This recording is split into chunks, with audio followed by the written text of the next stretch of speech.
Hey, good afternoon, everybody. It's John Ross with the XPian Daily News Report. We have a special guest with us today, Michelle Haberkern, of the Executive Director of the Aurora Public Library, is going to be talking. It's a lot of things are happening, and at the APLD, that's district now. You got to remember that. So we're going to bring up someone special here. We're going to bring up Michaela.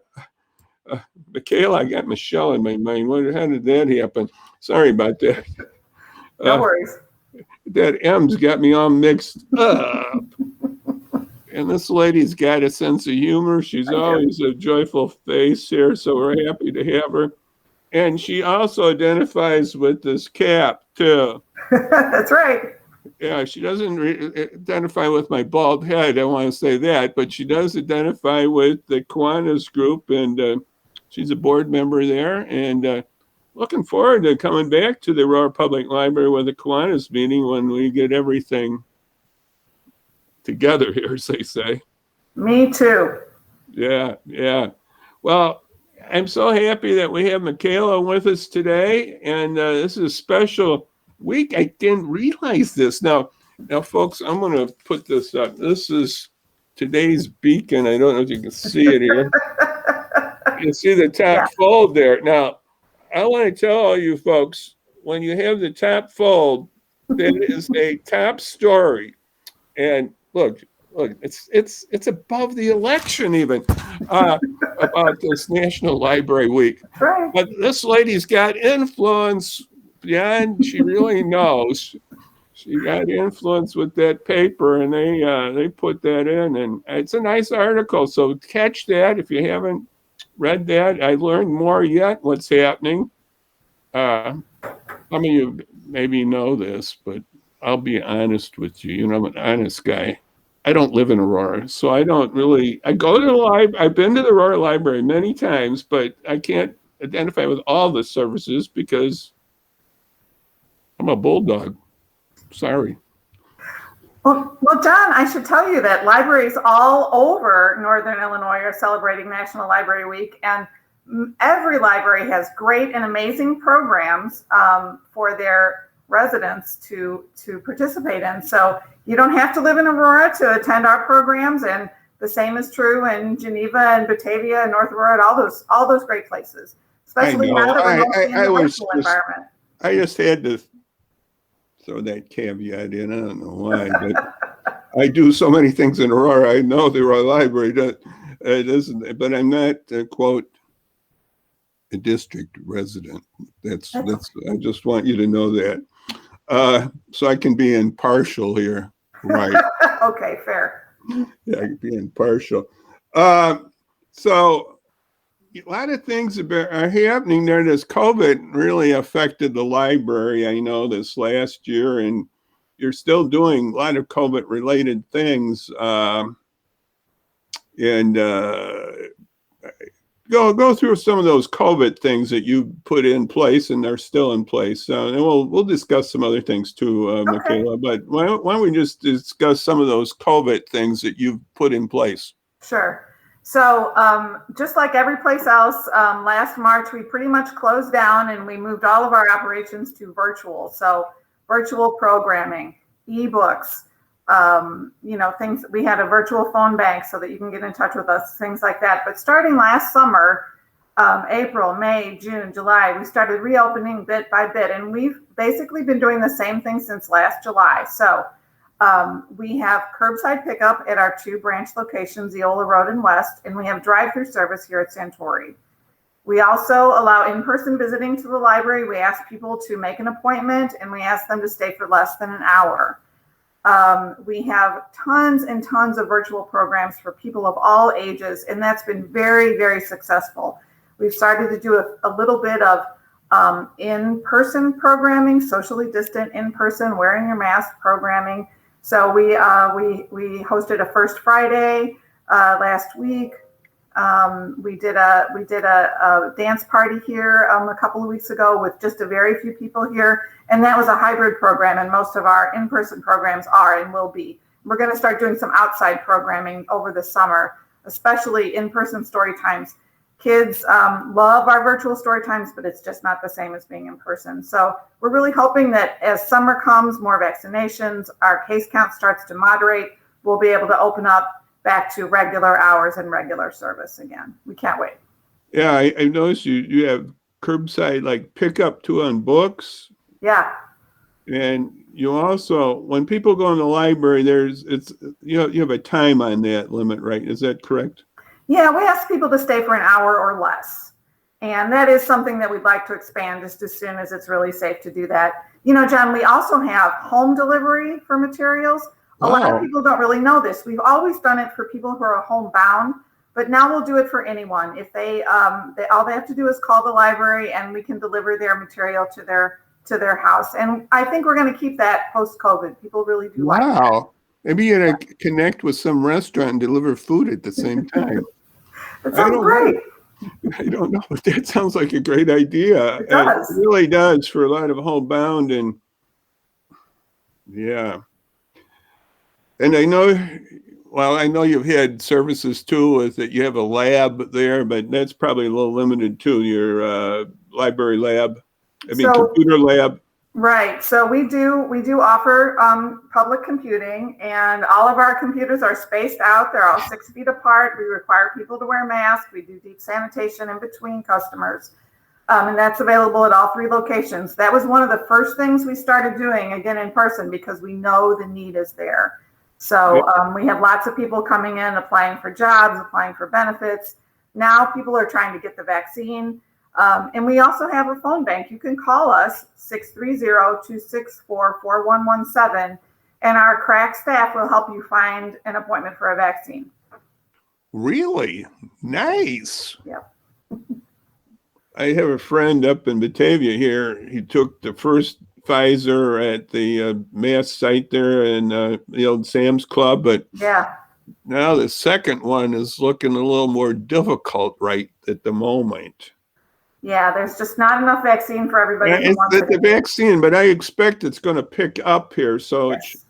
So I think the 2 big problems are going to be, like, it's not really the sites. I think we can find sites. It's going to be have enough vaccine and the people that can stick your arm. That's right. Those are the 2 big holdups.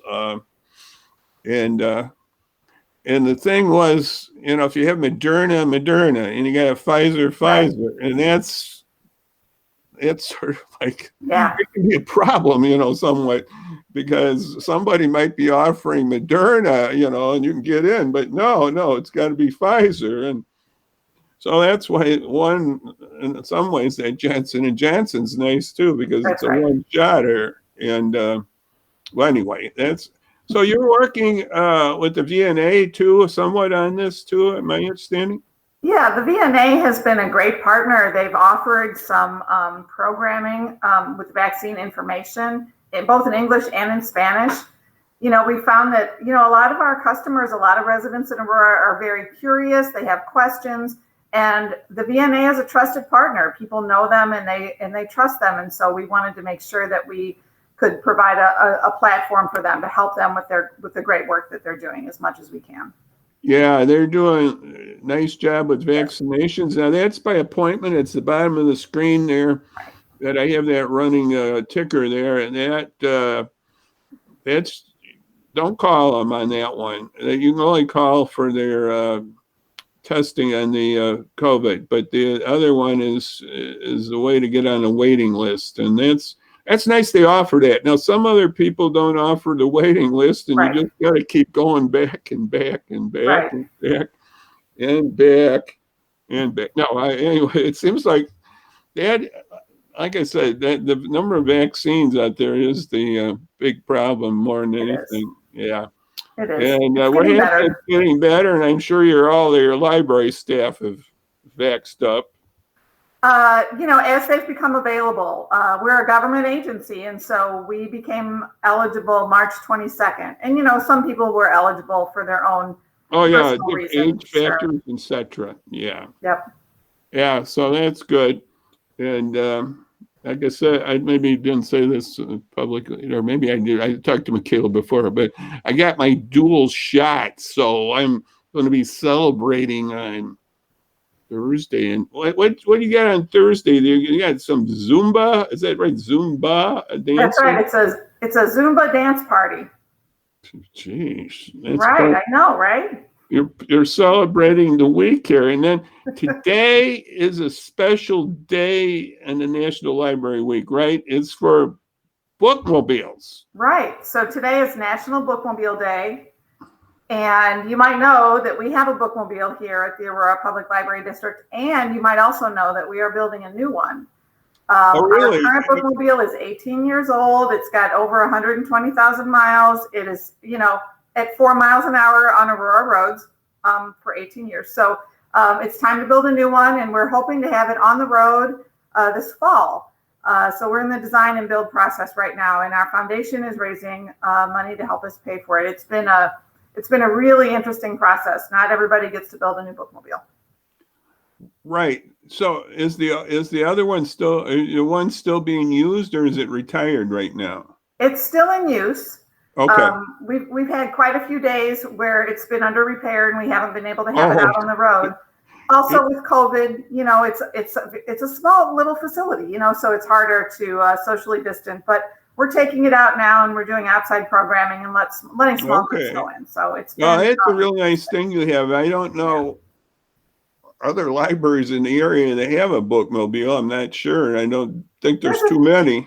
There's a few.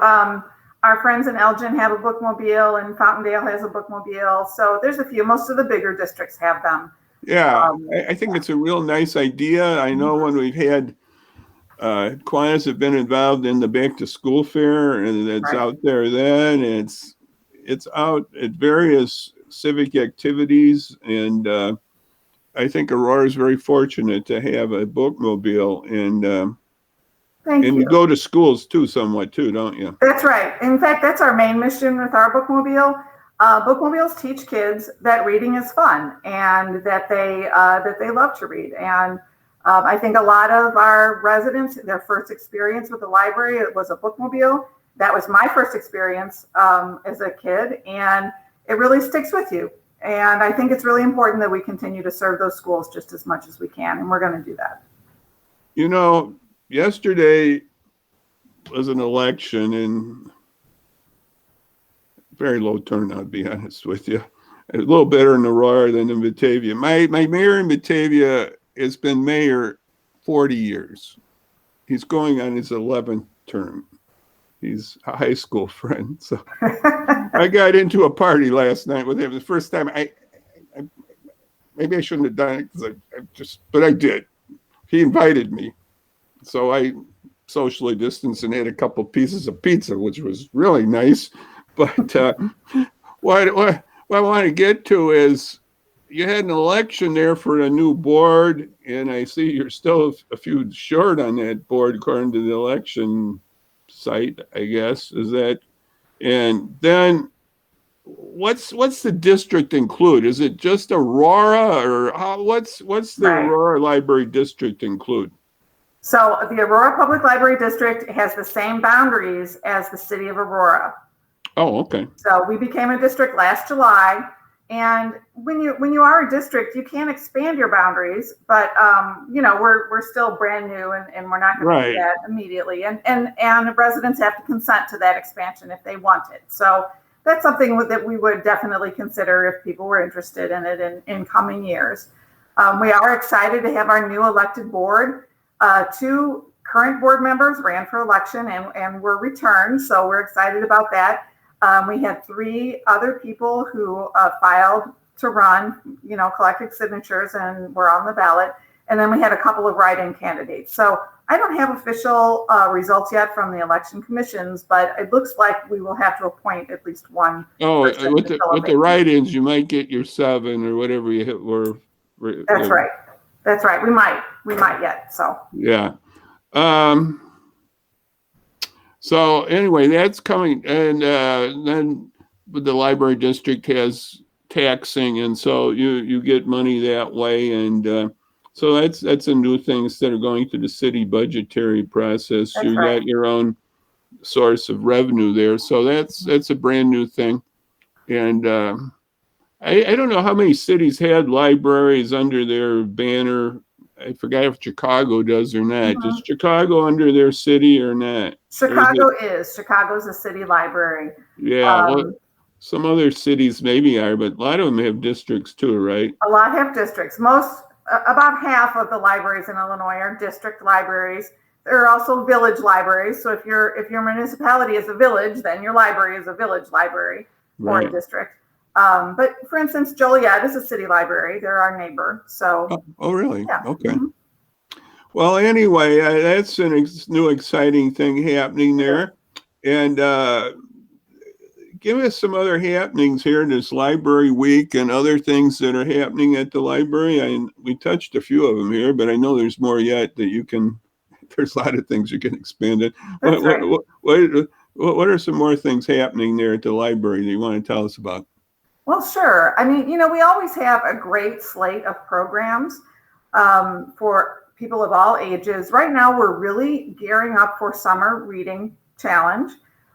Summer reading is always a big thing. Every year, the library has programs and some challenges to encourage kids and their adults to read because it helps them be better prepared to go back to school in the fall. And I think that's going to be really important this year too, especially with COVID.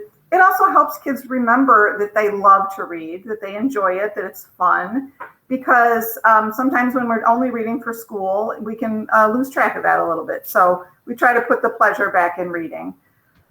We also have been working with Study Circles Aurora, and this is more of a program for teens and adults, but Study Circles aim to help increase understanding among people who are different from each other. People who belong to different ethnic or racial groups.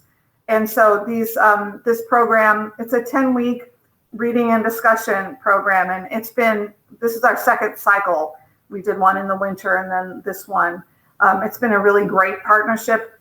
When Study Circles came about in the 90s, I think a lot of Aurorans participated and found it really helpful and helped them open their minds and their hearts. And I think that's going to continue to be an important thing for us to do.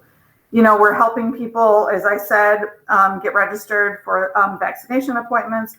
We're helping people sign up for the Affordable Care Act. That open enrollment period has been expanded.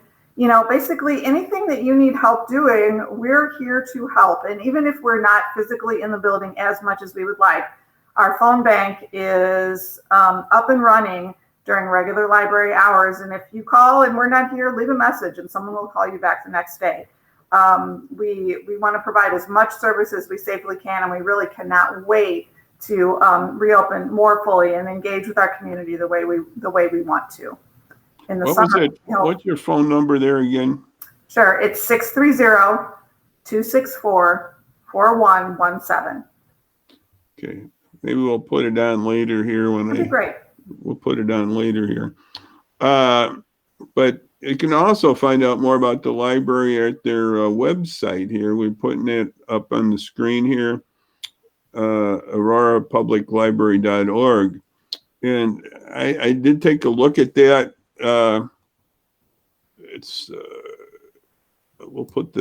We'll leave everybody up, but it's just part of the screen. It doesn't show much, but that's a general. But anyway, it's got a lot of stuff on there. That's just part of the screen there. But anyway, it's really nice that what they have there, and they have so many programs. And you don't have to go into the library to get your book. You can get it electronically. I did, and I know Batavia, and I know you do in Aurora, you have Hoopla, and I've used that. I use it on a pad. I don't know how, on a smartphone, it's a little smaller. I don't know. Maybe I would get into that, but the pad does more like a book size, so it's pretty nice. And how's the circulation? We talked about this before when we had you on I think it was last fall or whatever. How's the circulations looking during this period, this last year or so, would you say?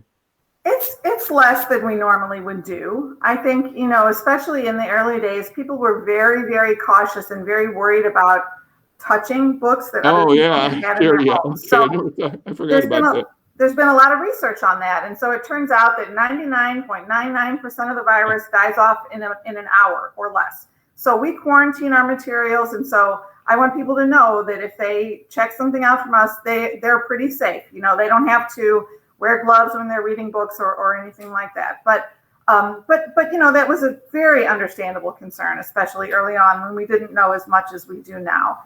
I think also people are just spending less time here. They're not browsing. When you come in and browse, you leave with an arm load. And if you request, you just leave with the one thing that you requested. Yeah. But our circulation of ebooks and periodicals, newspapers, all those things that are available through electronic means has skyrocketed. So, and people that have always said, I will never read an ebook, are reading ebooks now. So I think a lot of them are pretty anxious to go back to reading print books. And we hope that they do that, but ebooks are a part of our landscape and part of our reality now. And we had them before and we'll have them after COVID as well. Oh, I'm sure. Right. But no, it's nice to have a book too in your hands too. Yeah. There's something about it. And I know in my looking at stuff, I have a Bible version that I look at. It's called YouVersion. It's got, there's one advantage to electronics. You can have tons of versions or different. The Bible, they have a lot of versions here, and they do that. But I'm sure with the books too, you can have a little bonus side of books. Instead of having to have all the shelf on books. But still, there's something about a newspaper, and I still get that, even though I do a lot of stuff online. But that's right. And this is online too, so I can't knock online that much. Right. But it's there's something to having live things and having books in your hand, and you've done so many live things too. You bring in lectures and stuff on various topics at times too, right? That's right. And, as soon as we can bring our customers safely back into the buildings, we're going to, we'll resume doing that. Right now, most of our meeting room space is taken up with quarantining materials because no library was designed with the pandemic in mind. And so those books that we're quarantining have to go somewhere. So we know that, the CDC put out some guidance recently and our own library associations have, and we'll stop quarantining for so long. Pretty soon. When you drop books off at the library, we don't shelve them 30 seconds later. It usually takes an hour and sometimes as much as a day. So by the time we work through that process, of check-in and getting things on the shelf, the quarantine period will be over anyway. So we're working through that on our end. We want people to feel safe, and we want to be safe. But we also want our meeting rooms back so we can get back together in person. I was just thinking about old books. Do you, I know I maybe mentioned this before the other time we were on. I was a custodian with my dad at the Batavia Public Library, and that time they threw out books. They didn't use them. They threw them out, and we gave them to Goodwill or other places, or we took them ourselves. Sometimes they were pretty decent books, but today it seems like a lot of libraries are doing sales. Does the Aurora Public Library do some sales too with books at certain times? In normal times, yes, we do. In normal times, we have sort of an ongoing book sale at all three of our locations. During the pandemic, we stopped doing that because our staff are not in the building as much. A lot of them are working from home, so we don't have people to manage all those things. Right. We will start doing that again. But, we do recycle some books. There are some things that are old enough that the information that they contain is dangerous. Nobody should be reading a medical book from the 1950s, so there are reasons. Interesting point. I forgot about those. Those wouldn't be exactly as relevant, would they? That's right. They probably. Oh, that is a pretty good point there about medical books. I'll remember that. I won't save any of that. Yeah. I got a whole mess of books downstairs from college, etc. I don't know what I'm going to do with them. I guess just they go to the big dumpster, I guess. I don't know. But all my friends at Wayside and others, they get recycled for the paper, but That's right. but That's still, right. it's And still good to that's say. better. Yeah, it's better than just going down the trash That's right. and the big heap. That's right. They get made into new books, John. Yeah, make new books. It's like that pop ad that they have. Well, those bottles, we make new bottles when That's from the old bottles. When we make new books from the old books. Yeah. So anyway, I'm so glad to have you on today, and we're going to have on Friday, Lord willing, we're going to have a special. Now there's that site. Remember that, aurorapubliclibrary.org. So catch that. Just going to briefly give this here 1 second here. Joe Jackson's going to be with us on Friday, Lord willing, of Hesed House, and he's got some updates what Hesed is doing. And they've gone through quite a bit with this COVID-19 too. It's just something else. So Joe's going to be with us. Remember and get your vaccines and look at the bottom of the screen there. And I just again want to thank Michaela for coming by and visiting with us here. And I'm going to be hitting Kiwanis soon again. And I'm sure we'll be meeting pretty soon, more than twice a month, but maybe it'll be a while. We just got to make sure that variant doesn't spike. That's the big thing. I put up numbers, and the case numbers are not going down yet in Illinois. The deaths are sort of tapering, but we do not know yet. It's going to be a while before we really know if it's like the president says, maybe by July we'll know one way or the other where we're going to be going. So we're going to have some July planning. But you got a lot of summer planning there, Michaela, and the library's open. And just remember the Aurora Public Library and look at their website. Again, thank you, Michaela, for being with us. And I'm just going to say adios, God bless, and bye-bye. We'll see you on our next time. We'll see you on Friday. Bye-bye.